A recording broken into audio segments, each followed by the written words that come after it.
Dingle joining us. We want to talk more about this conversation. A new CNN poll shows that former Vice President Joe Biden is surging in popularity within the party. He's now 20 points ahead of second-place candidate Senator Bernie Sanders, who has, by the way, 39% of the Democratic vote supporting Biden. Joining us right now is GOP strategist John Thomas, and it is good to see you. Thanks so much for joining us. Great to be here. Before we get to 2020, a word on USMCA. What did you just hear from Debbie Dingle in terms of this deal? This is an up-and-down vote. Yeah, I know. It was fascinating. I love the fact that she's talking. She even mentioned a gas tax as part of that is stunning. Look, we're broadcasting from California. We know what it's like. We just passed a gas tax.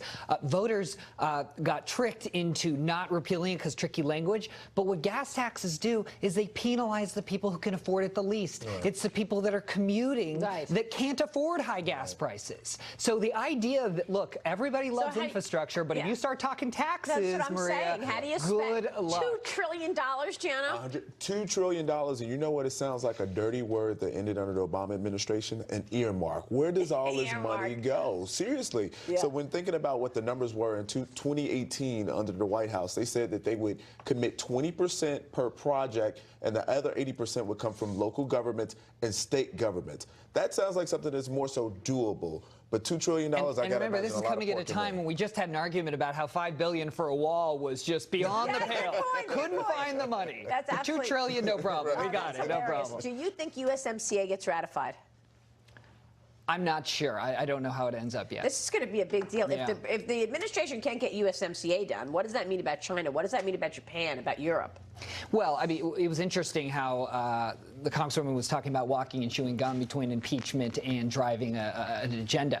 You can't do both. I hate to have news for you, but when you are going down an impeachment path, government grinds to a halt. A word on Biden and Bernie. Well, I'll tell Joe this: enjoy the bump while it lasts. The devil's in the details on these crosstabs. If you look at where Biden's support comes from, he has over 44% of the African-American bloc, while Kamala Harris only has 10%. Right. Are you telling me that's going to stay? He's winning with over 50% of non-white voters, yet there is an incredibly diverse field that's polling in single digits. He's benefiting from name ID. He's going to quickly erode as soon as the field starts giving him the front-runner treatment and pulls him right down. Don't forget, Jano, President Obama did not endorse Joe Biden. No, he didn't. He and Michelle are going to take to the sidelines. I think Obama wants Kamala. I disagree with that, and I'll tell you why. I think that everyone knew that he was going to get a bump, and they're going to use Barack Obama's support for later down the line if he actually needs it. All right. Well, by the way, you know, Kamala Harris got a 10-point bump. Biden only got a 6-point bump when he announced. Ah, interesting. John Thomas, great to have you weigh in. Thanks so much. Coming up, the new XFL.